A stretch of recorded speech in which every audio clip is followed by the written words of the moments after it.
నమస్తే. Welcome to red TV. నేను వంశీ. ఈరోజు మనతో పాటు కార్పొరేటర్ ఉన్నారు. హేమ శ్యామ్లా గారు. సీతాఫల్ మండి. అసలు ప్రెజెంట్ సిచ్యువేషన్ ఎలా ఉంది? హైదరాబాద్‌లో గాని కార్పొరేట్ సిచ్యువేషన్ ఎలా ఉంది? మరి బీఆర్ఎస్ పరిస్థితి కూడా చాలా దీనమైన పరిస్థితి అంటున్నారు. అడిగే ప్రయత్నిద్దాం ఒకసారి. నమస్కారం అండి. హలో అండి. నమస్తే. ఎలా ఉన్నారు? Fine, thank you. మీరు ఎట్లున్నారు? బాగున్నాను. సో, ఫస్ట్ క్వెషన్ ఏంటంటే బీఆర్ఎస్ పరిస్థితి 10 ఏళ్ళు పాలించిన పార్టీ. అసలు పరిస్థితి బాగాలేదని అంటే మేమన్నది కాదు. మీ పార్టీలో ఉన్న ఎక్స్ ఎమ్మెల్యేలు గాని అంటూ ఉన్నారు. పార్టీ మారే అవకాశం కూడా ఉంది. ఐదుగురు ఎమ్మెల్యేలు, ఎక్స్ ఎమ్మెల్యేలు మారే అవకాశం ఉందన్నారు. మరి ఎలా ఉంది బీఆర్ఎస్ పరిస్థితి? బీఆర్ఎస్‌కి వచ్చిన ఇబ్బందయితే ఏం లేదు. హ్మ్. ఎవరు పార్టీ మారినా, మారకపోయినా హ్మ్.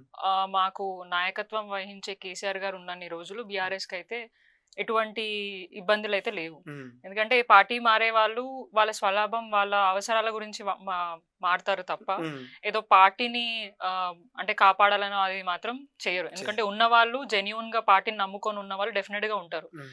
అండ్ ఎవరైతే మీరు అంటున్నారు పార్టీ మారుతారు కొంతమంది అని అంటున్నారు, హ్మ్. సో వాళ్ళకి ఏమైనా పర్సనల్ ఎజెండాస్ ఉండొచ్చు, పర్సనల్ ప్రాఫిట్స్ ఉండొచ్చు, దానివల్ల మారుతారు. బట్ హ్మ్. కింద ఉన్న నాయకులు ఎవరైతే హ్మ్. ఒక ఫౌండేషన్ లాగా బీఆర్ఎస్ పార్టీకి ఉన్న హ్మ్. బీఆర్ఎస్ పార్టీ వారియర్స్ ఎవరైతే ఉన్నారో ఎవరు హ్మ్. కూడా పార్టీ మారట్లేదు. ఓకే. వారికి తెలుసు ఏదైనా కూడా కేసీఆర్ గారి సాధ్యం. తెలంగాణ రాష్ట్రాన్ని తీసుకొచ్చింది కేసీఆర్ గారు. హ్మ్. వచ్చిన తర్వాత 10 సంవత్సరాల పాటు ఎక్కడ ఎవరికి ఇబ్బంది కాకుండా అభివృద్ధిలో ఇప్పుడు ఇండియాలోనే తెలంగాణ ఒక నెంబర్ 1 స్టేట్ గా కూడా 10 సంవత్సరాల పాటు వారు అభివృద్ధి హ్మ్. సంక్షేమ పథకాలు అందించడం జరిగింది కాబట్టి, హ్మ్. సో పార్టీకి వచ్చే నష్టం అయితే ఎటువంటి ఇబ్బంది లేదు వాళ్ళు మారినా కూడా. హ్మ్. అండ్ మోర్ ఓవర్ కొంత అంటే మీరు అన్నట్టు మారే వాళ్ళది హ్మ్. వాళ్ళకి పర్సనల్ గ్రోత్ గురించి వాళ్ళు ఆలోచిస్తున్నారు, పార్టీ గురించి కాదు. అంటే బీఆర్ఎస్‌లో ఉంటే గ్రోత్ రాదా? గ్రోత్ వచ్చింది కాబట్టే ఇప్పుడు పార్టీ పవర్‌లో లేదని జెప్పేసి మారే ప్రయత్నం జేస్తున్నారు. ఓకే. ఇప్పుడు అట్లా అనుకుంటే రీసెంట్‌గా ఇప్పుడు కాంగ్రెస్ అధికారంలోకొచ్చిందండి. హ్మ్. అప్పుడు ఎక్కడ గూడా కాంగ్రెస్ ఆనవాళ్ళు గూడా కనిపియలేదు. అవును.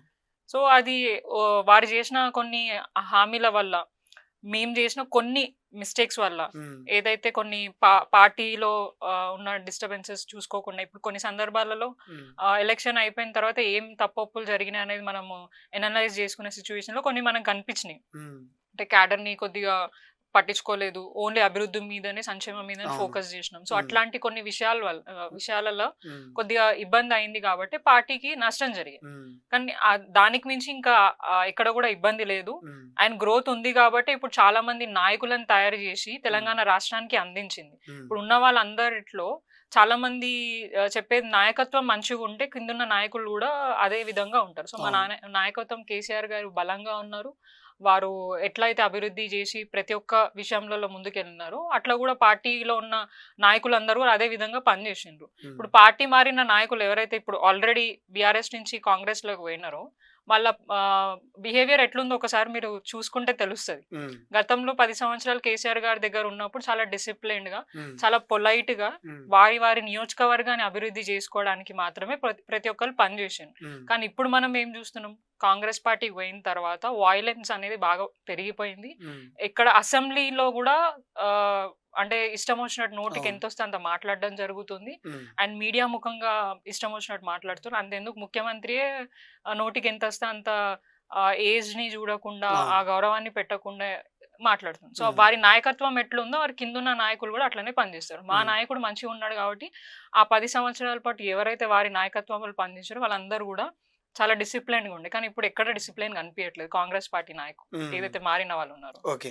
అంటే బీజేపీలో గూడా ఎళ్ళే అవకాశం ఉందన్నారు. గోవల బాలరాజు గారు గూడా మొన్న రాజీనామా చేయడం జరిగింది పార్టీకి. బీజేపీకెళ్ళే అవకాశం ఉందన్నారు. ఎందుకు ఎళ్తున్నారంటే టీఆర్ఎస్ పార్టీని బీజేపీలో విలీనం చేస్తున్నారు. సో, వీళ్ళు చేసేదానికంటే మనమే ముందలెళ్తే మనకే కొంచెం పేరొస్తది అన్న ఒక విషయంతో ఎళ్తున్నారు. 10 ఏళ్ల పాటు అంటే బీఆర్ఎస్‌లో ఉన్న వ్యక్తులు సడెన్‌గా ఎళ్ళిపోవడం వల్ల బీఆర్ఎస్‌కి చాలా దెబ్బ తగిలింది. అంటే మెయిన్ వ్యక్తులు ఎళ్ళిపోతున్నారు బయటకని చెప్తున్నారు మరి. ఇప్పుడు నాయకుల వల్ల గాదు గదా! ఓవరాల్‌గా టీఆర్ఎస్ పార్టీ కిందున్న ఓటర్స్ వారు ఎట్లా పనిజేస్తున్నారో ఏంటనో అక్కడున్న నాయకుడిని జూసి ఓటేయడం జరుగుతుంది. హ్మ్. అండ్ ఇప్పుడు కాంగ్రెస్ పార్టీ పదవిలోకొచ్చింది. 20 నెలలైతుంది. ఇప్పుడు ఇన్ కేస్ ఆ పార్టీయే మంచి జేస్తుంది, ప్రజల ప్రభుత్వం అని జెప్పేసి మాట్లాడుతున్న కాంగ్రెస్ పార్టీ నాయకులు హ్మ్. వారి గురించే జపం జేస్తారు గదా! బీఆర్ఎస్ పార్టీ నాయకుల గురించే గానియండి, హ్మ్. కేసీఆరే కావాలని ఎందుకు కోరుకుంటారు? హ్మ్. అంటే ఆ నాయకత్వ డిఫరెన్స్ అనేది ప్రజలు ఇప్పుడు అర్థం జేసుకున్నారు. హ్మ్. కేవలం ఏదో బై మిస్టేక్ గా ఈ గవర్నమెంట్ ఫామ్ అయింది కానీ వాళ్ళదేదో మంచిగా గొప్ప చరిత్ర అని చెప్పేసి గతంలో కూడా వాళ్ళు చూసిండ్రు ఈ 10 ఏళ్ల పాటు ఎక్కడ కూడా కాంగ్రెస్ ఎక్కడ ముచ్చట రాలేదు ప్రీవియస్ గా. వాళ్ళు ఇచ్చిన హామీలు ఏదైతే మేనిఫెస్టోలో పెట్టిన హామీలే కానివ్వండి కొంచెం ఏమంటారు అట్రాక్ట్ చేసే విధంగా ఉన్నాయి. ఇప్పుడు మేము 2000 పెన్షన్ రెగ్యులర్ గా ఇచ్చేదాన్ని 3000 అది ఇయర్ గా పెంచుతాం 5000 దాకా చేస్తాం అది కూడా బడ్జెట్ ని బేస్ చేసుకొని అన్నాం. వీరేమన్నా రాగానే మేము 3000 చేస్తాం 4000 చేస్తాం 6000 చేస్తాం అని చెప్పేసి వాళ్ళు హామీ ఇవ్వడం జరిగింది. కేసీఆర్ గారు కళ్యాణ లక్ష్మి స్కీమ్ కింద వారు అప్పుడు 50,000 ఉండే తర్వాత 75 అయింది తర్వాత 1,00,000కి వచ్చింది. సో దాన్ని అవసరాన్ని బట్టి బిలో పావర్టీ లైన్ ఉన్న వాళ్ళ దాన్ని బట్టి వాళ్ళు పెంచుతూ పోతున్నారు.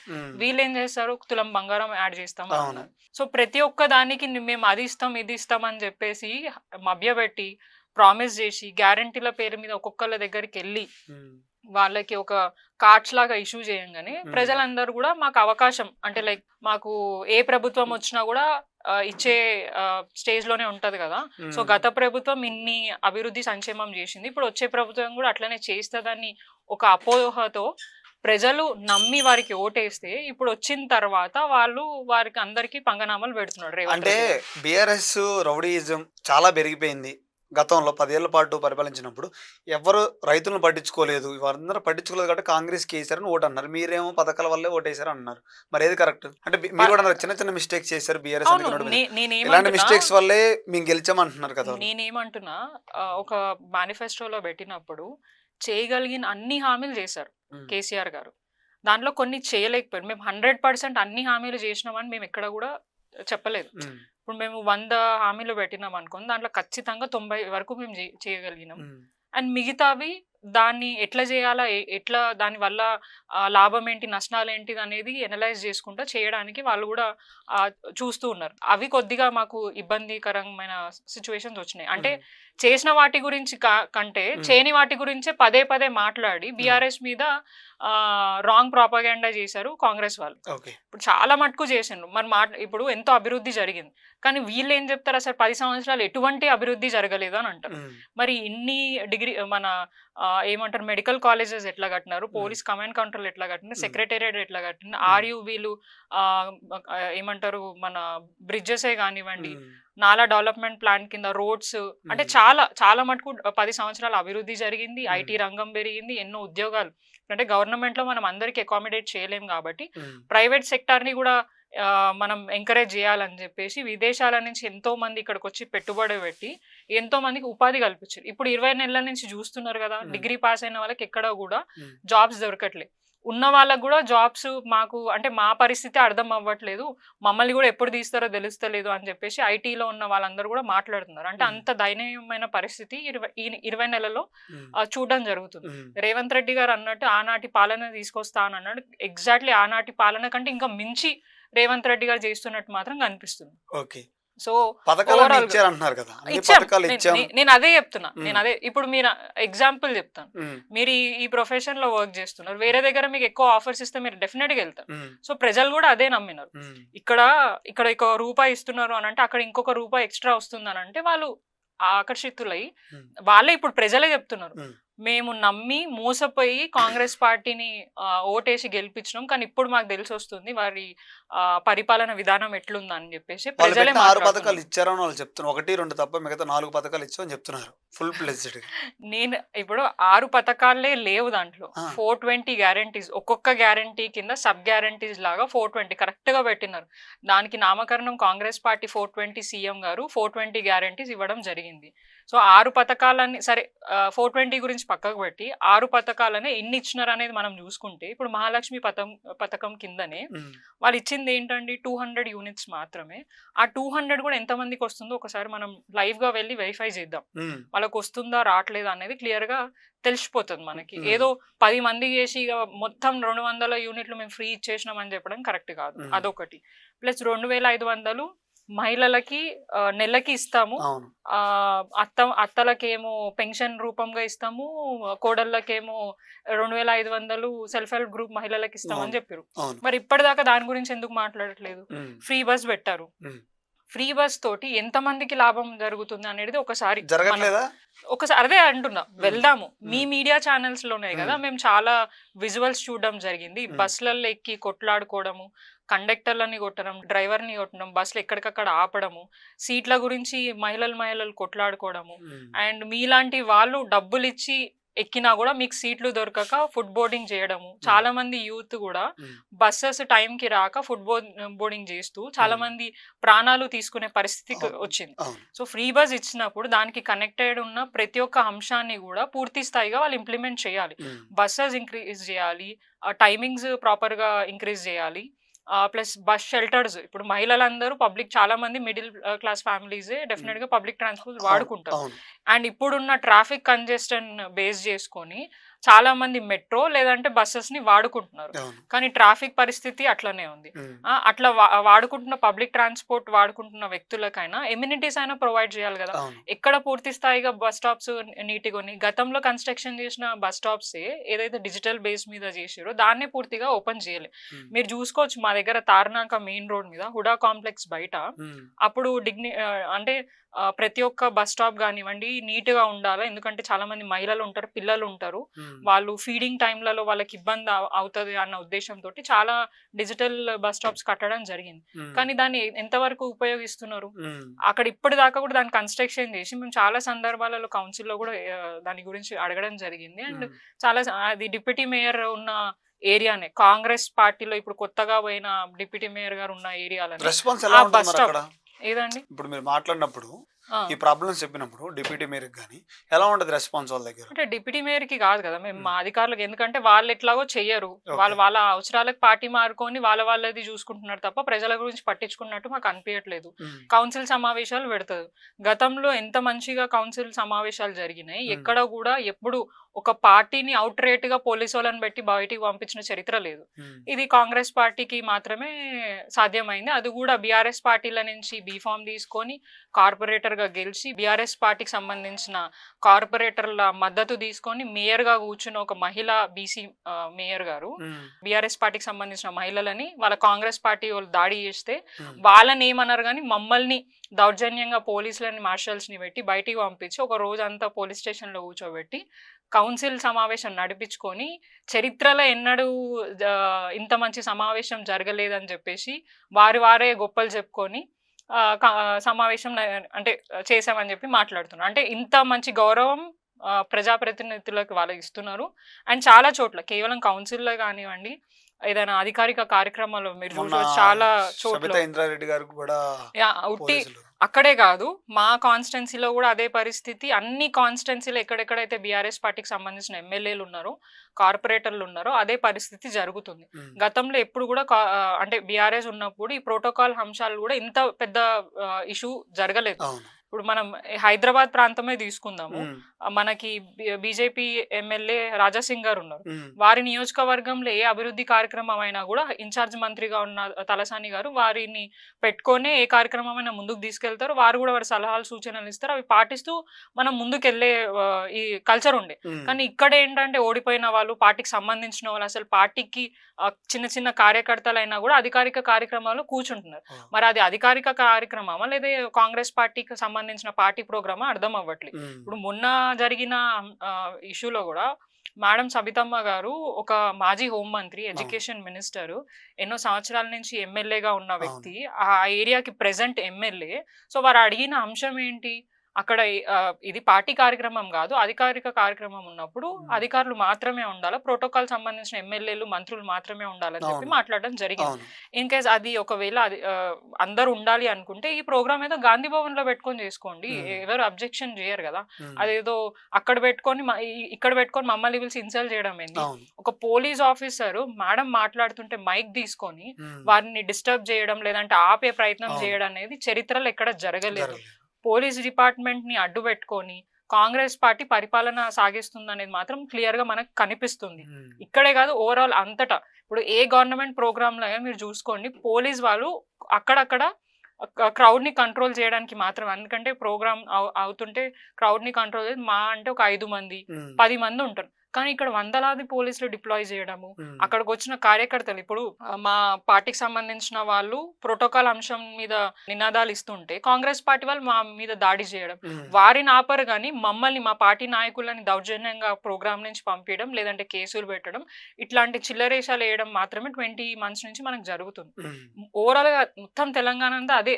ఇప్పుడు పోలీసులను అడ్డం పెట్టుకొని పరిపాలన సాగిస్తున్నారు రేవంత్ రెడ్డి. అంత భయం ఉంది. మా నీడని చూసినా, మా పేరున్న బీఆర్ఎస్ పార్టీ నాయకుల ఫ్లెక్సీలు చూసినా కూడా ఆయనకి చాలా ప్రజాపాలన జరగట్లేదా మరి ఎక్కడ కాంగ్రెస్ పార్టీలో? జరుగుతుంది, ఎక్కడ జరుగుతుంది. ఇప్పుడు ఉమ్, వారు ఇక్కడ బేగంపేట దగ్గర మండేను ఎప్పుడో ప్రోగ్రామ్ పెడతారు ఉమ్, ప్రజాపాలన అని. ఖచ్చితంగా మంగళవారం మినిస్టర్స్ శుక్రవారం. ఖచ్చితంగా మినిస్టర్స్ ఉండాలి అని ఉమ్, అన్నారు. స్టార్టింగ్ పిఆర్ స్టంట్ కి ఒక రోజు సీతక్క గారు, ఒక రోజు డిప్యూటీ ఉమ్, సీఎం గారు, మళ్ళీ ఉత్తమ్ కుమార్ రెడ్డి గారు అట్లా కూర్చున్నారు. దాని తర్వాత ఎవరు పట్టించుకుంటలేరు. ఉమ్, ఉత్తిగా వస్తున్నారు. అక్కడ వారిని కూడా వచ్చే జనాలను కూడా పట్టించుకుంటే అధికారులు లేరు. ఉమ్, ఆ జిల్లాల నుంచి ఎక్కడెక్కడో ఊర్ల నుంచి వచ్చి ఇక్కడ అప్లికేషన్స్ ఇస్తున్నారు. గతంలో ఈ పరిస్థితి లేకుండే. ఎక్కడికక్కడ అడ్మినిస్ట్రేషన్ అనేది ప్రాపర్ గా ఉండాలి.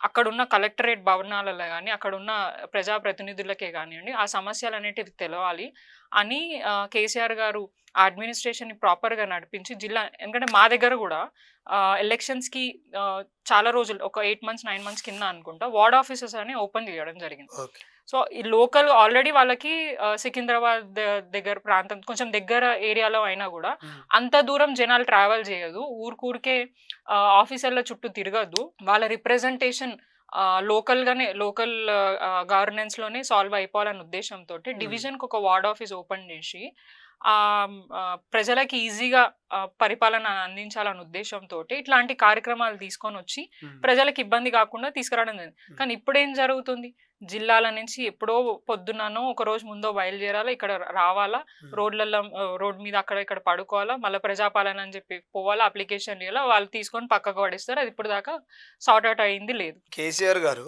ఒకప్పుడు అంతా గేట్లు వేసేసి ఒక్కరిని కూడా దగ్గర కూడా రానించోళ్ళు కాదు.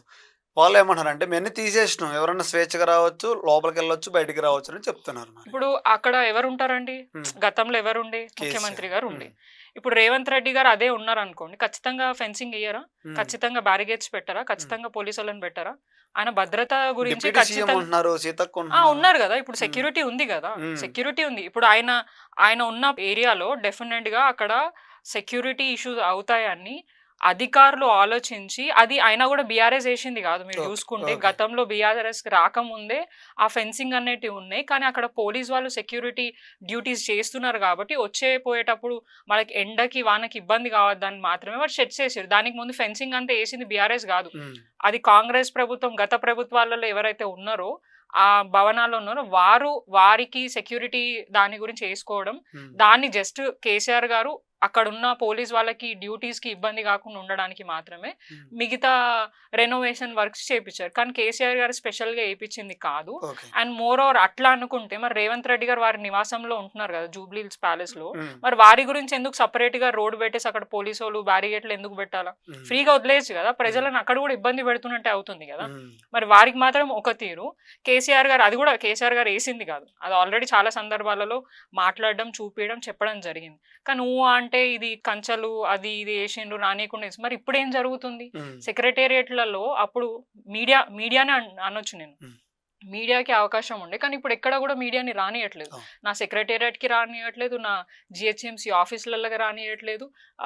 అదే ఏమంటారంటే కంచెలేసి ఇదేంటి రాజుల పాలన లాగా చేసిండు కేసీఆర్ అంటే. మరి ఇప్పుడు ఏం జరుగుతుంది? ఉమ్, కనీసం అప్పుడు మీడియాకి స్వేచ్ఛ ఉండే, డైరెక్ట్ వచ్చి సీఎం దగ్గర కూర్చొని మాట్లాడే పరిస్థితి ఉంది. కానీ ఇప్పుడు సీఎం గారు బహిరంగంగా మీడియా ముఖంగా మీడియా సమక్షంలో మీడియా జర్నలిస్టుల ముందే వారి వ్యాఖ్యలు ఎట్లున్నాయి మీరు రీసెంట్ గా చూడడం జరిగింది. అవును. అదైతే నిజంగా దారుణం. ఒక ముఖ్యమంత్రి ఉండి ఉమ్, ఆ స్థాయిలో ఉండి వారినే వాడుకొని గతంలో ఎలక్షన్స్ కి ముందు అదే జర్నలిస్టులు, అదే డిజిటల్ మీడియా, అదే మెయిన్ స్ట్రీమ్ మీడియా వాళ్ళని అందరినీ వాడుకొని ఇప్పుడు వారిని ఉద్దేశించి మాట్లాడడం, అసెంబ్లీ సాక్షిగా బట్టలిప్పి కొట్టాలని, మీడియా సాక్షిగా మీడియా ముందు వారిని చూస్తే కోపం వస్తే చెంపల మీద కొట్టాలని, ఇట్లాంటి చిల్లర వ్యాఖ్యలు ఒక చిల్లర ఉమ్, మనిషి మాత్రమే చేస్తారు. సో వారికి ఉన్న ఆ చైర్ వాల్యూని తగ్గించుకొని దానికి ఉన్న గౌరవాన్ని తీసే ప్రయత్నం రేవంత్ రెడ్డి గారు ఎవ్వరు చేయట్లేదు. ఓకే. ఆయననే వారి నోటి దూలతోని ఇష్టం వచ్చినట్టు ఎక్కడ పడితే అక్కడ నోరు పారేసుకొని ఎవరిని పడితే వాళ్ళని తిట్టుకుంటా ఆ చేరుకున్న గౌరవాన్ని, ఆ చేరుకున్న వాల్యూని తీసే ప్రయత్నం రేవంత్ రెడ్డి గారు చేస్తున్నారు. ఓకే. అదే చిల్లర రాజకీయం 20 నెలల నుంచి చేస్తున్నారు. ఎక్కడ కూడా ప్రజల మీద ఫోకస్డ్ లేదు. కేవలం ప్రతిపక్షాలు, ప్రశ్నించిన జర్నలిస్టులు, లేదంటే ప్రశ్నించిన ప్రజల మీద పోలీస్ డిపార్ట్మెంట్ని అడ్డుగా పెట్టుకొని వారిని బెదిరించి, భయపెట్టించి అది పరిపాలన విధానం సాగిస్తున్నారు తప్ప ఎక్కడ కూడా వారు ఏదో ప్రజల మీద ఇష్టంతోటో చేస్తున్నట్టయితే కనిపించట్లేదు. అది మీరు చూడొచ్చు క్లియర్‌గా. మేము అంటే అఫ్‌కోర్స్ మీరు అన్నట్టు అనుకుంటున్నట్టు ప్రతిపక్షంగా మేము మాట్లాడితే వారి మీద కోపంతోని మాట్లాడుతున్నాం. మనం డైరెక్ట్‌గా వెళ్లి మీడియా సాక్షిగానే ఒక లైవ్‌గా ఓటర్స్‌ని అడుగుదాం. ఏం జరుగుతుంది 20 నెలల నుంచి? ఎవరి పరిపాలన బాగుంది? అంతెందుకంటే డిజిటల్ మీడియాలోనే వారి సోషల్ మీడియా హ్యాండిల్స్ నుంచే మీకు ప్రజా పాలన బాగుందా, ఫార్మ్ హౌస్ పాలన బాగుందా అని చెప్పేసి వాళ్ళే ఒక క్యాంపెయినింగ్ రన్ చేస్తే 80% పైగా ప్రజా పాలన కంటే మాకు ఫార్మ్ హౌస్ పాలన నచ్చిందని చెప్పేసి ఓట్లు వేయడం జరిగింది. అది చూసి ఇమీడియట్ గా వాళ్ళు డిలీట్ చేసిండ్రు. అంటే అంత ఇప్పుడు ఫామ్ హౌస్ పాలన అయినా కూడా కేసీఆర్ గారు ప్రజల గురించి ఆలోచించి నిరంతరం ఎట్లా చేస్తే బాగుంటుంది, ఎలాంటి అంటే అప్పుడప్పుడు కేసీఆర్ గారు కూడా, కేటీఆర్ అన్న కూడా మాట్లాడింది. ఇప్పుడు కేసీఆర్ గారు కలవట్లేదు, మమ్మల్ని మా సమస్యలు వినట్లేదు, అది ఇది అని చెప్పేసి ఒక సందర్భంలో అన్నారు, క్రిటిసైజ్ చేసిండ్రు చాలా మంది అని చెప్పి మాట్లాడడం జరిగింది. అసలు ఎమ్మెల్యేలను ఎందుకు పెట్టినారు, మినిస్టర్లు ఎందుకు చేసినారు, కలెక్టర్లు ఎందుకున్నారు, ఆఫీసర్లు ఎందుకున్నారు? ఇవన్నీ వాళ్ళు చేయాల్సిన పని కదా. వీళ్ళందరూ చేయకపోగా, పనులు జరగకపోతే అప్పుడు కేసీఆర్ గారి దగ్గరికి రావాలి. కానీ ప్రతి చిన్న విషయానికి కేసీఆర్ గారి దగ్గరకు వస్తే అది కేసీఆర్ గారు చేయాల్సిన పని కాదు. వారు రాష్ట్రాన్ని ఎట్లా అభివృద్ధి చేయాలా, ఎలాంటి ప్రాజెక్ట్స్ తీసుకురావాలా, ఇంకా కొత్త స్కీమ్స్ తీసుకొచ్చి దాన్ని ఏ రకంగా ప్రజలకు ఇంప్లిమెంట్ చేయాలా అని చెప్పేసి అట్లాంటి వాటి మీద ఫోకస్డ్గా పనిచేయాలి తప్ప నిరంతరం చిన్న చిన్న ఇష్యూస్ అట్లా అంటే ఖచ్చితంగా అడ్మినిస్ట్రేషన్ ఫెయిల్ అయినట్టే కదా. ఇప్పుడు అదే జరుగుతుంది. ఇప్పుడు ప్రతి చిన్నదానికి రేవంత్ రెడ్డి గారే స్పందిస్తున్నారు అంటే మీ అధికారులు పనిచేయట్లేదు, మీ నాయకులు పనిచేయట్లేదు కాబట్టి నువ్వు దాని గురించి మాట్లాడాల్సి వస్తుంది. ఇప్పుడు మీరే చాలా సందర్భాలలో ఒక ఐఏఎస్ ఆఫీసర్ మీటింగ్స్ లో అధికారులు ఏసీ రూమ్లలో కూర్చొని డబ్బుల గురించి ఆలోచించుకుంటూ కూర్చుంటున్నారు, తప్పులు తడకలు చేస్తున్నారు, నేను చేసే తప్పులను కూడా ఏం కాదని చెప్పి నన్ను ఎంకరేజ్ చేస్తున్నారు అని చెప్పేసి నీ అడ్మినిస్ట్రేషన్ ఫెయిల్యూర్స్ ని నువ్వే స్వయంగా ఒప్పుకోవడం జరిగింది. సో ఇవన్నీ చూసుకుంటే ఎవరు ఎట్లా పనిచేస్తున్నారు, ఎవరి క్రెడిబిలిటీ ఏంది, ఎవరి నాయకత్వ లక్షణాలు ఏంటి అనేది ప్రజలందరికీ అర్థమైంది కాబట్టి రేవంత్ రెడ్డి గారు 42 రిజర్వేషన్ కోసం, బీసీ రిజర్వేషన్ కోసం ఢిల్లీ వెళ్ళారు. మరి అక్కడ ధర్నా కూడా చేయడం జరుగుతుంది. సో మరి దాన్ని ఏ విధంగా చూసుకోవచ్చు? కేవలం ప్రజల కోసం అనుకోవచ్చు కదా మనం. ఒక విషయం, మంచి విషయమే. అంటే వారు వెళ్ళి ప్రజల గురించి మాట్లాడుతున్నారంటే ఓకే, దాన్ని యాక్సెప్ట్ చేస్తారు, హర్షిస్తారు ఎవరైనా కూడా. ఇప్పుడు ఈ 42% రిజర్వేషన్ అనేది ఇప్పుడే ఎందుకు గుర్తుకొచ్చింది? కామారెడ్డి డిక్లరేషన్ లా మీరు అన్నారు ఏంది, రాగానే మేము రిజర్వేషన్ గురించి చేస్తామని అన్నారు. అవి ఇమీడియట్ గా చేయలేదు. మిగతా అంశాలు కూడా రాగానే 100 రోజుల్లో చేస్తా అన్నది ఏ అంశం కూడా చేయలేదు. ఏదో ఒకటో రెండో చేసి దాన్ని జస్ట్ పబ్లిసిటీగానే వాడుకుంటున్నారు తప్ప పూర్తి స్థాయిగా వాళ్ళు చేసింది ఎక్కడ కనిపించట్లేదు. సో అది కాకుండా ఆల్మోస్ట్ 8 నెలలు 9 నెలలు అవుతున్నారు వాళ్ళు కులగణన అనేది ఒకటి ముందు పెట్టుకొని దాన్ని ఇక ఏ రాష్ట్రం చేయలేదు, మేమే చేసినాం అన్నారు. దాంట్లో కూడా చాలా తప్పులు తడకలు ఉన్నాయి. ఆ గతంలో కేసీఆర్ గారు ఒక్క రోజులో కులగణన చేసి ఒక హిస్టరీ క్రియేట్ చేస్తే దాంట్లో బీసీల సంఖ్య 50% పైగా ఉంటే వీరు చేసిన కులగణన సర్వేలలో బీసీల సంఖ్య 40కే పడిపోవడం జరిగింది. 46-47% ఉంది. అంటే బీసీలు పెరుగుతారు కానీ తగ్గుతారు. ఎట్లా తగ్గుతారు? వేరే కులాలు ఏమో పెరుగుతారు కానీ బీసీల సంఖ్య మాత్రం తగ్గుతారు. అండ్ చాలా మంది దాన్ని అంటే మా ఏరియాకి రాలే, మా దగ్గర సర్వే చేయలేదని చెప్తే మళ్ళీ సెకండ్ టైం కూడా వాళ్ళు పెట్టడం జరిగింది. అది కూడా పూర్తిగా చేయలేదు. హడావిడి బేసిస్ మీద ఇప్పుడు ఏదో ఎలక్షన్ లోకల్ బాడీ కోర్టు ఇచ్చిన ఆర్డర్స్ బేస్ చేసుకొని చేయాలని దీని ఆగంలా ఆయన దాన్ని లోటుపాట్లు ఏంటి, ఇది 42% ఎట్లా పాసిబుల్ అవుతుంది, ఆర్డినెన్స్ ఎట్లా తీసుకురావాలి, 9th షెడ్యూల్ ఎట్లా పెట్టాలి, ఎవరితో మనం మాట్లాడి సంప్రదిస్తే ఈ పనులు అవుతాయి అని ఫస్ట్ అవి చూసుకోవాలి. కానీ కేవలం నేను చేసేసిన, నేను క్యాబినెట్ లో ఆమోదించేస్తే అయిపోయినట్టు కాదు కదా. అయిపోతే నువ్వు డైరెక్ట్ గా పెట్టు, 9th షెడ్యూల్ లో పెట్టు, అది అయిపోయినట్టు కదా. జస్ట్ నేను గవర్నర్ కి పంపిస్తూ గవర్నర్ దగ్గరికి గవర్నర్ ని ప్రెజర్ పెట్టు, ఇది కావాల్సిందే, ఖచ్చితంగా చేయాల్సిందే, సెంట్రల్ మీద ప్రెజర్ పెట్టి ఇన్ కేసు సెంట్రల్ ఆమోదించాలని చెప్పి 8 మంది ఎంపీలు ఉన్నారు కదా. మరి మీ ఎంపీలు ఇన్ని రోజులు ఎందుకు మాట్లాడలే రిజర్వేషన్ గురించి? ఇప్పుడే ఎందుకు డ్రామాలు చేస్తున్నారు? ఇప్పుడు 3 రోజులు ఏదో వాళ్ళు ధర్నా అని చెప్పేసి అని అన్నారు. అక్కడికి మరి రాహుల్ గాంధీ గారు ఎందుకు రాలేదు? వారి పార్టీ నాయకుడే కదా రిజర్వేషన్ల గురించి మాట్లాడుతున్నాను. మరి వారికి అంత ఇంపార్టెంట్ వర్క్స్ ఏమున్నాయి బీసీ నాయకుల గురించి డెఫినెట్ గా రావాలి కదా. మొన్ననేమో వచ్చి బీసీ కులగణన ఎవరు చేయలేదు, ఓన్లీ రేవంత్ రెడ్డి గారు చేసిరు అని చెప్పేసి ఒక స్టేట్మెంట్ ఇచ్చినప్పుడు ఖచ్చితంగా బీసీల పక్షాన నిలబడతా. తీసిందే రాహుల్ గాంధీ గారు అన్నప్పుడు మరి అంత పెద్ద కార్యక్రమం ఏర్పాటు చేస్తే ఢిల్లీ వేదికలో జంతర్ మంతర్ దగ్గర మీరు చేసినప్పుడు మరి మీ పార్టీ నాయకుడు రావాలి కదా, సపోర్ట్ చేయాలి కదా. అండ్ మోర్ ఓవర్ బీజేపీ వాళ్ళని ప్రెజర్ పెట్టే ఇది లేదు, ఎందుకంటే నీకు మంచి సంబంధాలు ఉన్నాయి, మోదీతో మంచి రిలేషన్ ఉన్నాయి, నీ బడాబాయ్ అంటూ మరి పోయి కన్విన్స్ చేయొచ్చు కదా. ఒకటి ఫస్ట్ ఆఫ్ ఆల్ ₹1 సెంట్రల్ నుంచి తీసుకొచ్చే చేత కాదు, మళ్ళీ వీళ్ళు పోయి మేము పెట్టే ప్రయత్నం చేస్తున్నాం, మేము చేసే ప్రయత్నం చేస్తున్నాం, సెంట్రల్ నుంచి వీళ్ళు ఆమోదిస్తలేండి. ఇప్పుడు వాళ్ళు పెట్టే వంకలేంది, 42% రిజర్వేషన్ లో మైనారిటీకి ఎట్లా ఇస్తారు అని. మరి అదైనా క్లారిటీ ఇవ్వచ్చు కదా క్లియర్ గా. ఏ బీసీలకి ఎంత శాతం రిజర్వేషన్, మైనారిటీకి ఎంతకి ఇస్తున్నావు, SC ST వాళ్ళకి ఎంత పర్సెంటేజ్ ఇస్తున్నావు అని క్లారిటీ కనీసం ఆ అవగాహన అయినా వాళ్ళకి ఇస్తే నీకేమైనా సపోర్ట్ చేస్తారేమో. కానీ అసలు ఏది ఐడియా లేకుండా జస్ట్ పోయి ఇప్పుడు ఏమంటారు ఆయన మీడియా అంటే అక్కడ ప్రసంగిస్తూ మాట్లాడడం ఏం జరిగింది, మోదీ చేయడు, ఆయనతో కాదు, ప్రధానమంత్రి రాహుల్ గాంధీ అయిన తర్వాత ఈ రిజర్వేషన్ మనం సాధించుకుందాం అంటే ఏం మెసేజ్ ఇస్తున్నారు అంటే జస్ట్ మీ మీడియా ఏదో పబ్లిసిటీ కోసం ప్రజలను మభ్యపెట్టడానికి, డైవర్ట్ చేయడానికి, కన్ఫ్యూజ్ చేయడానికి ఈ కార్యక్రమాలు చేస్తున్నావా? మరి నీకు తెలియదా అది కాదు అని తెలిసినాక కూడా మీరు అన్ని ప్రోగ్రామ్స్ చేయడం జరిగింది.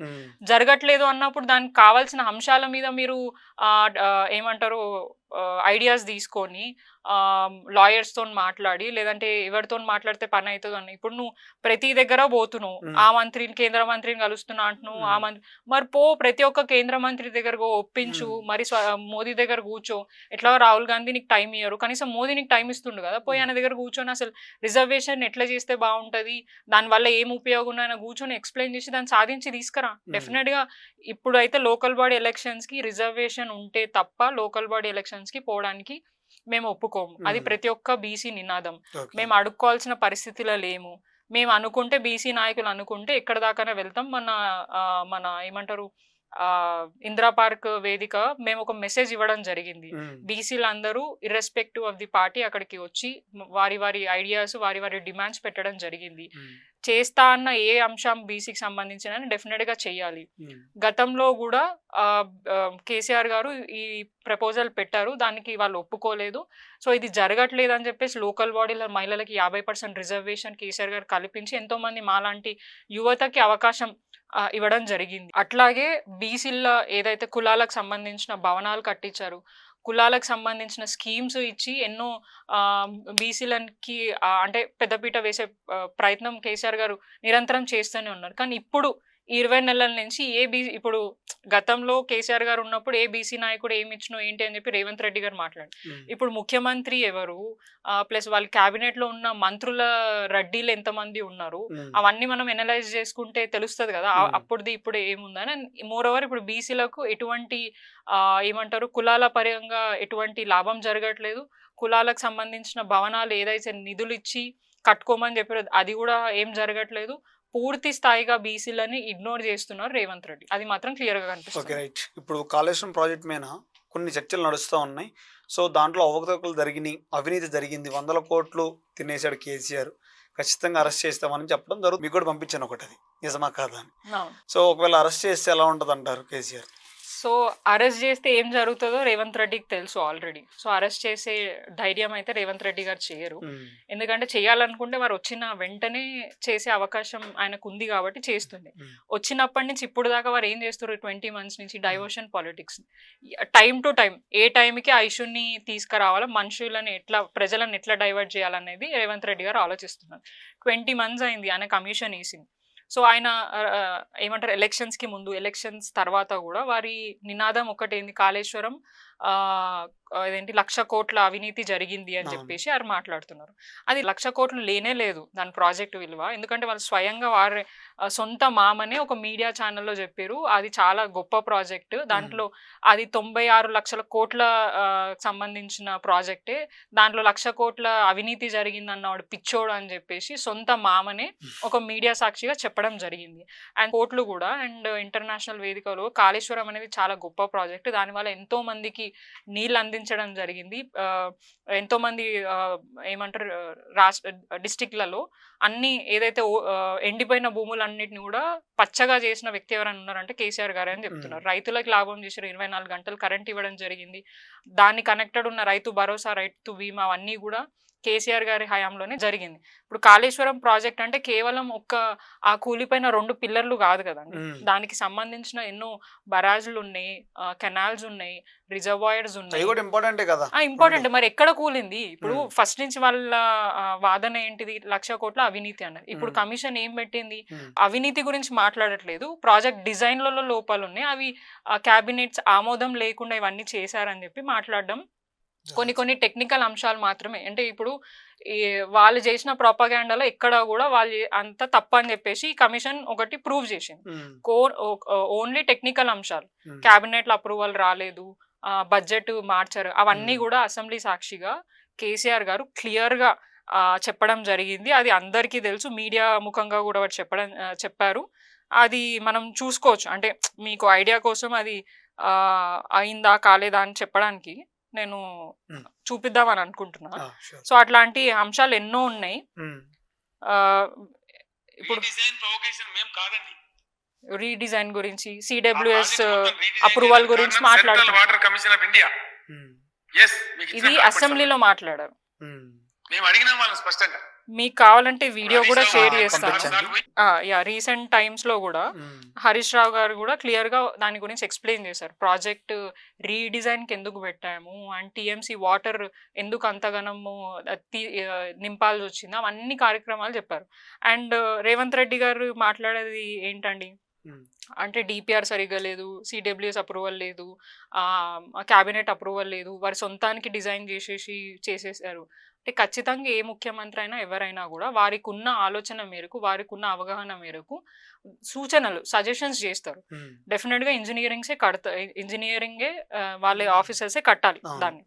అండ్ ఇక్కడ ఎవరైతే ఇంజనీరింగ్ ఈ ప్రాజెక్ట్ తీసుకున్నారో వారి గురించి ఎక్కడ అంశం అంటే ఏమంటారు, వారిని ఈ కమిషన్ లో ఇంక్లూడ్ చేయరు. ఎందుకంటే వాళ్ళ తప్పేం లేదు. ఎందుకంటే ఇప్పుడు ప్రెసెంట్ గా కాంట్రాక్ట్లన్నీ వాళ్ళకే ఇస్తున్నారు కాబట్టి వాళ్ళ పేర్లు ఎక్కడ మెన్షన్ లేదు. కేవలం అవుట్ రైట్ గా కేసీఆర్ గారి పేరు, హరీష్ రావు గారి పేరు, గతంలో ఉన్న ఈటెల రాజేందర్ గారి పేరు మాత్రమే వాళ్ళు ఇక్కడ పెట్టడం జరుగుతుంది. అంటే ఆయన ఉద్దేశం ఏంది? ఖచ్చితంగా కేసీఆర్ ని జైలుకి పంపించాలా, వారి ఇమేజ్ ని డ్యామేజ్ చేయాలా. సో అట్లాంటి ప్రయత్నం చేస్తూ కేసీఆర్ గారి ఇమేజ్ డ్యామేజ్ అవుతుంది అని అనుకుంటున్నారు. అల్టిమేట్ గా ఈయన వాల్యూ పడిపోతుంది, ఈయన ఏమంటారు గౌరవం తగ్గిపోతుంది అనేది ఆయన అనలైజ్ చేసుకోలేకపోతున్నారు. కాంగ్రెస్ పార్టీకి సంబంధించిన జీవన్ రెడ్డి గారే కేసీఆర్ ని టచ్ చేస్తే ఏం జరుగుతుంది అనేది నిన్నగాక మొన్న ఒక మీడియాలో మాట్లాడుతూ వారు చెప్పడం జరిగింది. తెలంగాణ అంతటా కూడా ఇదవుతుంది, ఆయన టచ్ చేసే ప్రయత్నం చేయకు, అది తప్పు అవుతుంది అని చెప్పేసి వారు క్లియర్ గా చెప్పడం జరిగింది. అంటే వాళ్ళే ఒప్పుకుంటున్నారు కేసీఆర్ ని టచ్ చేసే అవకాశమే లేదు, అరెస్ట్ చేయలేరు, ఏమైనా లోపాలు ఉంటే సరిదిద్దుకోవచ్చు. ఇప్పుడు అట్లా అంటే ఈయన కూడా మూసీ గురించి గతంలో ఒక బడ్జెట్ చెప్పిండు, ఆ తర్వాత ఇంకొక బడ్జెట్ చెప్పిండు. 40 కోట్ల నుంచి 70కి పోయింది, 70 నుంచి 1,00,000కి పోయింది ఆయన మూసీ డెవలప్మెంట్. అది ప్రాపర్ వ్యాలిడిటీ లేదు దానికి. కనీసం మాదైనా ఆన్ రికార్డ్ ఉండే, అసెంబ్లీలో ఉండే, అది గవర్నమెంట్ పోర్టల్ ఏమేమి ఎట్లా చేసినారు అనేది క్లియర్గా ఒక స్టెప్ బై స్టెప్ ప్రొసీజర్ ఉంది. కానీ ఈయనది ఆ క్లారిటీ లేదు. మూసీని డెవలప్మెంట్ చేస్తున్నా అని చెప్పేసి ఆయన ఏ రకంగా దాన్ని పెంచుకుంటూ పోయిండు. ఇప్పుడు ఆయన ఐడియాస్ బేస్ చేసుకునే కదా ఇంజనీరింగ్ అందరు కలిసి కూడా దాన్ని రీడిజైన్ చేస్తూ ఉన్నారు. సో సమయం సందర్భం బట్టి ప్రాజెక్ట్ ఏ విధంగా ప్రజలకు ఉపయోగపడే విధంగా మనం చేయాలన్న ఆలోచన వస్తుంది. ఎందుకంటే చాలా మంది మేధావులు కూర్చున్న డిస్కస్ చేసి దాని గురించి అన్ని తెలుసుకున్న తర్వాతనే అవన్నీ అప్రూవల్ అయ్యి ముందుకెళ్తాం. గతంలో ఇప్పుడున్న మంత్రులే ఆ క్యాబినెట్ లో ఉండే వారు కూడా అప్రూవ్ చేసిండ్రు, కానీ వాళ్ళు అబద్ధాలు చెప్తున్నారు. అంటే కేసీఆర్ దాంట్లో ఇంకా 4 స్కామ్లు బయటపడ్డాయి. గొర్రెలు ఒకటి, తర్వాత రింగ్ రోడ్ కి సంబంధించింది ఒకటి, ఇంకో 2-3 బయటపడుతున్నాయి అంటున్నారు. మరి ఈ స్కామ్ల వల్లే బీజేపీలో విలీనం చేయాలని బీఆర్ఎస్ పార్టీ ఇప్పుడు ఎప్పుడైనా కూడా ఏదైనా అంశం వచ్చినప్పుడు వారి 6 గ్యారంటీలు మాట్లాడినా, వారి అభివృద్ధి గురించి మాట్లాడాలంటే ఈ స్కామ్లు అనేటివన్నీ తీస్తూ ఉంటారు. ఇప్పుడు 20 months నుంచి ఏసీపీ అని చెప్పేసి కేటీఆర్ గారికి నోటీస్ ఇవ్వడం జరిగింది ఈ ఫార్ములా రేస్ లో. ఇప్పుడు దాకా వాళ్ళు ఏం ప్రూవ్ చేశారో ఒక చెప్పాలి. ప్లస్ ఫోన్ ట్యాపింగ్ అన్నారు. ఫోన్ ట్యాపింగ్ అంశంలో కూడా ఎక్కడ కూడా వాళ్ళే స్వయంగా చెప్తున్నారు. ఆఫీసర్స్ ఎప్పటిదాకా స్టేట్మెంట్ ఇవ్వాలని మొన్న ఒక రీసెంట్ పత్రికకు ఒక స్టేట్మెంట్ ఇస్తూ ఏ సెలబ్రిటీల ఫోన్లు ట్యాప్ అవ్వలేదు, ఎవరిది ట్యాప్ అవ్వలేదు. ఓన్లీ భద్రత ని దృష్టిలో పెట్టుకొని ఎక్కడెక్కడైతే ఏమైనా ఇబ్బందులు ఉన్నాయో వాటిని మాత్రమే దృష్టిలో పెట్టుకొని ట్యాప్ అయినాయి అని చెప్పేసి వాళ్ళొక స్టేట్మెంట్ ఇవ్వడం జరిగింది. అండ్ ప్రభాకర్ రావు గారు ఎవరైతే ఉన్నారో వారిని ఇబ్బంది పెడుతున్నారు, ఒప్పుకోమని చెప్పేసి ప్రెజర్ పెడుతున్నారు, వారు కూడా ఒక పిటిషన్ చేశారు, కోర్టుకి సబ్మిట్ చేయడం జరిగింది. సో ఈ అంశాలన్నీ చూసుకుంటే ఇప్పుడు మళ్ళీ వాళ్ళు మాట్లాడుతూ ఫోన్ ట్యాపింగ్ గురించి చేస్తారు, ఏ ప్రభుత్వాలైనా చేస్తారు అని చెప్పి రేవంత్ రెడ్డి గారు కూడా ఒక స్టేట్మెంట్ ఇవ్వడం జరిగింది. అంటే ఇప్పుడు కూడా జరుగుతుంది కదా ఫోన్ ట్యాపింగ్ అనేది. వాళ్ళ సొంత పార్టీకి సంబంధించిన ఎవరైతే ఆఫీసర్సే కానివ్వండి, మీడియా రిపోర్టర్సే కానివ్వండి, లేదంటే మినిస్టర్స్ ఎమ్మెల్యేసే కానివ్వండి, వాళ్ళు ఏదైతే ఇంటర్నల్ గా డిస్కస్ చేసిన అంశాలు వాళ్ళ దగ్గర ఆ విషయాలు బయటికి వచ్చినాయని చెప్పేసి ఒక ఎమ్మెల్యే మాట్లాడుతూ మా ఫోన్లు కూడా ట్యాప్ అవుతున్నాయని చెప్పేసి మాట్లాడడం జరుగుతుంది. సో ఏ ప్రభుత్వాలు ఉన్నా ఫోన్ ట్యాపింగ్ అనే అంశం ఏదైతే ఉందో అది లీగలే అని చెప్పి రేవంత్ రెడ్డి గారు అన్నారు. ఇల్లీగల్ ఎట్లయితుంది, మేము ఎట్లా చేసినామని అంటే ఏదో ఒక అంశాన్ని డైవర్ట్ చేయడానికి, ప్రజలని 6 గ్యారెంటీలు వాళ్ళ అభివృద్ధి గురించి ప్రశ్నించకుండా మీడియాలో ఇదే ఒకటి రన్ చేయాలి, ఇదే ప్రజలకి మైండ్లో ఎక్కాలి, బీఆర్ఎస్ పార్టీ ఇది చేసింది అది చేసింది చేస్తే స్కామ్ చేసి నువ్వు ప్రూవ్ చేయాలి కదా. నీ అధికారులే ఉన్నారు, నీ గవర్నమెంట్ ఉంది, ఇప్పుడు దాకా నువ్వు ఒక్కటి ఎందుకు ప్రూవ్ చేయలేకపోతున్నావు, కేవలం ఎందుకు ఆ అంశాలు మాత్రమే మీడియా ముఖంగా డిస్కస్ చేస్తున్నావు, నీకు అంత పవర్ ఉంది, 20 months అవుతుంది, నువ్వు ఏది ప్రూవ్ చేయగలిగినావు ఇప్పుడు దాకా చూపియండి. ప్రూవ్ చేస్తే కోర్టు దాని ప్రకారంగా మనకి జడ్జిమెంట్ ఇస్తుంది కదా, చర్యలు తీసుకోవచ్చు, జడ్జిమెంట్. కానీ ఇప్పటిదాకా ఎందుకు వారు ఏం చేయలేకపోయినావు? ఈ ఫార్ములా రైజ్ గురించి అదే చెప్పినావు, అవినీతి ఆరోపణలు చేసినావు, కానీ ఏం ప్రూవ్ చేసినావు? ఏం చేయలేదు. అప్పుడు అరెస్ట్ ఇప్పుడు అరెస్ట్ ఏం చేయలేదు. అంటే జస్ట్ డైవర్ట్ చేస్తూ ప్రజల మైండ్ని డిస్టర్బ్ చేస్తూ కన్ఫ్యూజ్ చేస్తూ వారి మీదకి రాకుండా బీఆర్ఎస్ పార్టీ మీద డైవర్ట్ చేసి వాళ్ళ టైంని కాలయాపన చేయాలి. ఇప్పుడు 20 months నుంచి చేసింది అది అభివృద్ధి ఎక్కడ మీకు కనిపించదు. మీరు చూడండి క్లియర్గా వెళ్ళి.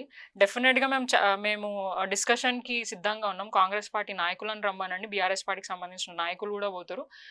అంతెందుకంటే మొన్న ఛాలెంజ్ చేసిండు కదా రేవంత్ రెడ్డి గారు, వారే స్వయంగా ఒప్పుకున్నారు, ఎవరు వస్తారో రండి, కేసీఆర్ వస్తారా, కేటీఆర్ వస్తారా, ఇంకెవరు వచ్చి మీరు ఎక్కడ చెప్తే అక్కడికి వస్తానని మళ్ళీ ఇమీడియట్గా నేను ఏమంటారు ఛాలెంజ్ చేయలే, నేను సూచన మాత్రమే చేసిన అని అంటాడు.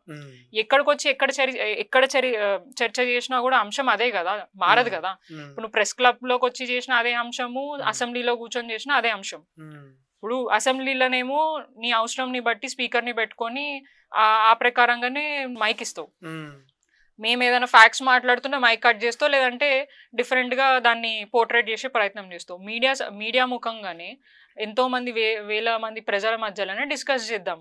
సో ఆ ఛాలెంజ్ యాక్సెప్ట్ చేయడానికి చేత కాదు. మళ్ళీ నేను అనలేదు అని మళ్ళీ దాన్ని ఏంటి రాంగ్ అబద్ధాలు చెప్పడం. అంటే అబద్ధాలు చెప్పడం రేవంత్ రెడ్డి గారికి ఎంత ఈజీ అని అంటే, ప్రజలు ఆయననే చాలా సందర్భాలలో మీడియా సాక్షిగా చెప్పిండు, మోసం చేసేటోళ్ళు ఉంటే మోసం చేసే వాళ్ళం మేము ఉన్నాం కాబట్టి ప్రజలు మోసపోతున్నారు. సో అది మాకు ఈజీ టాస్క్, అందుకనే మేము ఏది చెప్పినా కూడా వాళ్ళు నమ్ముతున్నారు అని చెప్పేసి అని అనుకుంటున్నారు. కానీ ప్రజలు ఇప్పుడు మాత్రం చాలా తెలివితో ఉన్నారు. డెఫినెట్గా వాళ్ళ మాటలకి మభ్యకి పోరు అని నేను అనుకుంటున్నాను ఇప్పుడు వచ్చే. ఎందుకంటే వాళ్ళ సంగతి అర్థమైంది, రేవంత్ రెడ్డి గారి అడ్మినిస్ట్రేషన్ ఎట్లా నడుస్తుంది ఏంటిది అర్థమైంది. కానీ డెఫినెట్ గా వారు అల్టిమేట్ గా నెక్స్ట్ వచ్చే ఎలక్షన్లు ఏదైనా కూడా ఎలక్షన్సే కానివ్వండి, ఏ గలీకి అయినా కూడా వాళ్ళకి బుద్ధి చెప్పడానికి సిద్ధంగా ఉన్నారు అనుకుంటున్నాను. ఇప్పుడు మీ డివిజన్ కి సంబంధించిన ఏమైనా కార్యక్రమాల్లో కానీ ఇక్కడున్న ఎమ్మెల్యేలు కానీ కాంగ్రెస్ ఎమ్మెల్యేలు వస్తారా? అంటే ఇంకోటి ఏంటంటే ఇప్పుడు మీకు కావాల్సిన ఫండ్స్ కూడా వాళ్ళే రిలీజ్ చేయాలి, రిలీజ్ చేస్తున్నారు ఏమన్నా మీరు పెట్టిన? సో ఇప్పుడు 20 months నుంచి మాకు ఓవరాల్ గా చాలా డెవలప్మెంట్ వర్క్స్ పెట్టాం. గత మేము 10 సంవత్సరాలు ఉన్నప్పుడు ఎన్నో అభివృద్ధి కార్యక్రమాలు చేసినప్పటికీ ఇంకా కూడా ఉంటాయి. ఎందుకంటే నిరంతరం పెరుగుతున్న జనాభాని బేస్ చేసుకొని మనం సివరేజ్ సిస్టమ్, వాటర్ లైన్స్ అనేవి చేస్తూ ఉండాలి. ఈ రోజు నేను మొత్తం కన్స్ట్రక్షన్ చేసిన అంటే మొత్తం అక్కడ డెవలప్మెంట్ చేసిన అల్టిమేట్ గా ఏదో ఒక అభివృద్ధి సంక్షేమం గురించి ప్రజలు మన దగ్గరకు వస్తే ఉంటారు. సో 20 months నుంచి ఎలక్షన్స్ కి ముందు మేము చాలా డెవలప్మెంట్ ప్రపోజల్స్ పెట్టడం జరిగింది. అప్పుడున్న మున్సిపల్ శాఖ మంత్రి కేటీఆర్ గారు మాకు చాలా నిధులు కేటాయించడం జరిగింది. మొత్తం నియోజకవర్గంకి ఒక 10 కోట్ల వరకు నిధులు ఇచ్చారు ఎమ్యూనిటీస్ ప్రొవైడ్ చేయడానికి. సో అవి మేము ఏమనుకున్నామంటే, అంటే ఎలక్షన్ కోడ్ వచ్చింది, దాని తర్వాత అవన్నీ డెవలప్మెంట్ యాక్టివిటీస్ జరుగుతాయిలే అండి మేము అనుకున్నాం. అనుకోకుండా ప్రభుత్వం మారింది. కనీసం ప్రభుత్వం ఇప్పుడు ఏ ప్రభుత్వంలో వచ్చినా ఆ డెవలప్మెంట్ మీద ఫోకస్ చేయాల్సిందే. సో వచ్చిన తర్వాత వాళ్ళు ఏమైనా మాకు డెవలప్మెంట్ ఫండ్స్ ఇస్తారేమో అని చూసాం, కానీ చాలా మటుకు కాలేదు.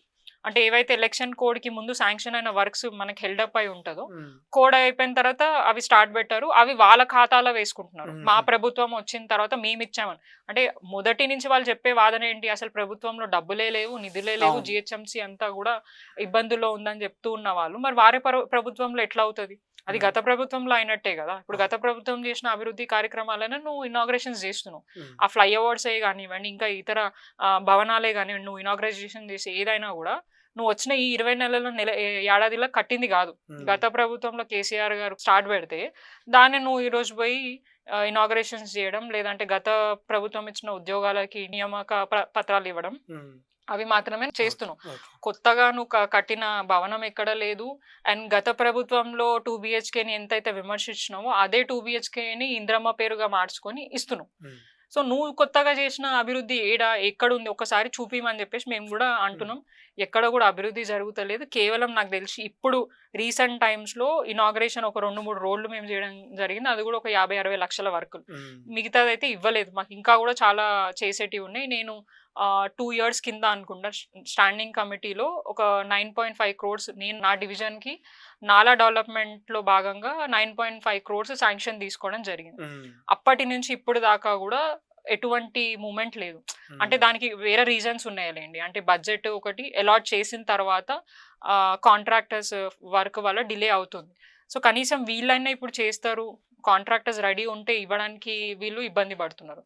అట్లా ఎన్నో కార్యక్రమాలు హెల్డప్ అయినాయి.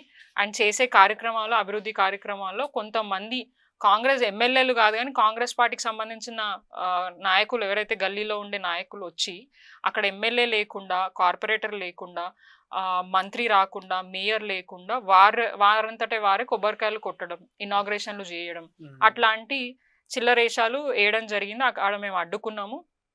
అండ్ మేము అడ్డుకున్నాం, మేము ఆపే ప్రయత్నం చేస్తుంటే అధికారులను బెదిరించడం, ఏ కార్యక్రమం అయినా మా నోటీస్కి తీసుకురావాలా, మాకు చెప్పాలా, మాకు చెప్పందే మీరు చేయొద్దు, మీరు గిట్ట అట్లా వాళ్ళకి చెప్పకుండా చేస్తే వాళ్ళని ట్రాన్స్ఫర్లు చేయడం, ఇబ్బంది పెట్టడం, ఇట్లాంటివే నడుస్తున్నాయి. ఓకే. సో ఎవరు ఏం చేసినా కూడా ప్రజాక్షేత్రంలో ప్రజలందరూ కూడా గమనిస్తున్నారు ఏం జరుగుతుంది ఏంటి అని. ఇన్ని సంవత్సరాల పాటు ఎందుకంటే గతంలో బీఆర్ఎస్ ఎమ్మెల్యే మంత్రిగా ఉన్నా అక్కడ ఎంపీ బీజేపీ వాళ్ళు ఉన్నారు, ఉమ్, కిషన్ రెడ్డి గారు ఉన్నారు. అవును. మరి ఎక్కడ కూడా బీజేపీ నాయకులు వచ్చి లొల్లి పెట్టలేదు వాస్తవానికి. నేను అది నిజమే. ఎందుకంటే వాళ్ళ ఎంపీ కూడా ఉన్నాడు, ప్రోటోకాల్ వాళ్ళు కూడా ఉండాలి, అది అని ఎక్కడ కూడా వాళ్ళు లొల్లి పెట్టలేదు. కానీ ఇక్కడ మాత్రం గల్లీకి ఒక ఎమ్మెల్యే లాగా ప్రవర్తిస్తున్నారు. ఒక్కొక్కరు వచ్చి మీరు ఎవరికి చెప్పుకుంటారో చెప్పుకోండి, మేము భయపడం, నిధులు ఎట్లా వస్తాయి అనుకుంటున్నారు, వాళ్ళ ఇంట్లో నుంచి ఇస్తున్నారు నిధులు. ప్రజలు కట్టే ట్యాక్స్ మీద ఇస్తున్నారు. ఏ ప్రభుత్వాలైనా కూడా ప్రజలు కట్టే ట్యాక్సుల మీదనే డెవలప్మెంట్ జరుగుతుంది. వీళ్ళేదో వాళ్ళ ఇంట్లో నుంచి ఇస్తున్నట్టు మా ప్రభుత్వం అని చెప్పేసి మా ప్రభుత్వం అంటున్నారు. మా ప్రభుత్వం అంటే కేవలం కాంగ్రెస్ పార్టీ నాయకులు ఓట్లు వేస్తేనే గెలిచిన ప్రభుత్వమా, లేదా ప్రజలు వేస్తే గెలిచిన ప్రభుత్వమా? ఇప్పుడు ఏ కార్యక్రమంకి వచ్చి ఇది మా ప్రభుత్వం అని చెప్పేసి చాలా మంది కాంగ్రెస్ నాయకులు అంటారు. మళ్ళీ ప్రజలు ఓటేయలేదు, ఓన్లీ కార్యకర్తలు వాళ్ళ లీడర్లు ఓట్లు వేస్తేనే గెలిచాడ కూర్చున్నారు అన్న విధంగా ప్రవర్తిస్తున్నారు. ఇది కరెక్ట్ కాదు. డెఫినెట్ గా దీన్ని సీఎం రేవంత్ రెడ్డి గారు కూడా ఆలోచించాలా. ఎందుకంటే ఓడిపోయిన వాళ్ళు వచ్చి అధికారిక కార్యక్రమాల్లో కూర్చొనే రైట్ మీరు ఇస్తే, ఓడిపోయిన ఎమ్మెల్యేలు బీఆర్ఎస్ పార్టీకి సంబంధించిన వాళ్ళు కూడా ఉన్నారు. మరి అక్కడ కూడా వాళ్ళని ఎలవ్ చేయండి. సబితా ఇంద్రారెడ్డి గారు కరెక్ట్ అన్నారు, ఓడిపోయిన వాళ్ళకి మీరు ప్రయారిటీ అధికారిక కార్యక్రమాలు ఇస్తే అసెంబ్లీలో కూడా వాళ్ళనే కూర్చోబెట్టి అసెంబ్లీ నడిపియమనండి. లేదంటే ఒక స్పెషల్ జియో రిలీజ్ చేయండి, ఇట్లా అధికారిక కార్యక్రమంలో వీళ్ళు వస్తారు మీరు రావద్దు అని చెప్పేసి జియో రిలీజ్ చేసి వాళ్ళతో చేసుకోమనండి. ఎందుకు ఈ చిల్లర గొడవలు, ఈ చిల్లర చేష్టలు? ఎప్పుడు కూడా జరగని ఇష్యూస్ ని వీళ్ళు కొత్తగా తీసుకొచ్చి పెట్టడము, ఆ అధికారులను అడ్డం పెట్టుకొని మా మీద జులుం చెలాయించి ఇబ్బంది పెట్టడం, ప్రతి ఒక్కటి నోట్ చేసుకుంటున్నాం. ఖచ్చితంగా రివెంజ్ తీసుకోవాలని ఎప్పుడు బీఆర్ఎస్ పార్టీ అనుకోదు. కానీ వీళ్ళు ఆ విధంగా ప్రవర్తిస్తున్నారు కాబట్టి ఎవరికి ఎట్లా ఏ సందర్భంలో బుద్ధి చెప్పాలో ఆ సందర్భంగా బీఆర్ఎస్ పార్టీ బుద్ధి అయితే చెప్తుంది వచ్చే రోజుల్లో. Thank you so much. Thank you అండి.